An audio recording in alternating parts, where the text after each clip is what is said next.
This is the third video on Chapter 39, Taylor and Maclaurin series. And we will look at example 240, parts A and B, and I will talk a little bit about note 167 at the end. So we were asked to find the Maclaurin series for the function g of x equal to e of x, and find the radius of convergence in the interval of convergence. Again, e to the x is infinitely differentiable. The derivative of e to the x is e to the x. So all the derivatives of e to the x are e to the x. Evaluating e of 0 is 1. Any derivative of e at 0 is also 1. So finding the Maclaurin series is fairly straightforward.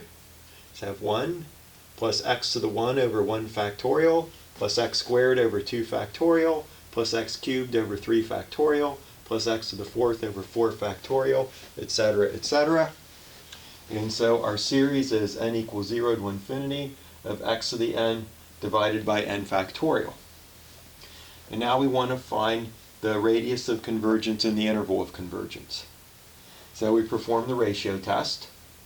We take the limit as n tends to infinity of the n plus 1 term divided by the nth term or multiplied by the reciprocal. Exponents and factorials cancel nicely. So this reduces to limit as n goes to infinity of absolute value of x divided by n plus 1, which is 0 for all x in R. So for every real number, this limit is 0. That means that the interval of convergence is the entire real line, and the radius of convergence then is infinity. So that was part A. Part B asked us to use part A to express e squared as an infinite series. So e squared is g of 2, and we just found the Maclaurin series for g of x. So we simply substitute 2 for x into our Maclaurin series. So we just have 2 to the n over n factorial. And this series converges to e squared.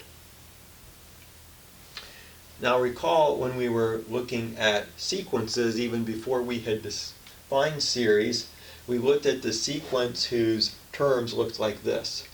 And it was just a sequence of partial sums, but we didn't call it that at the time. We just said here's a sequence defined in terms of a summation.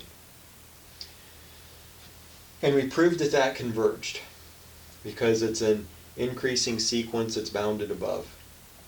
And then note 167, we said actually the sequence converges to E. That's what we said. Here's why. Well, again, we look at the sequence of partial sums, we look at its limit.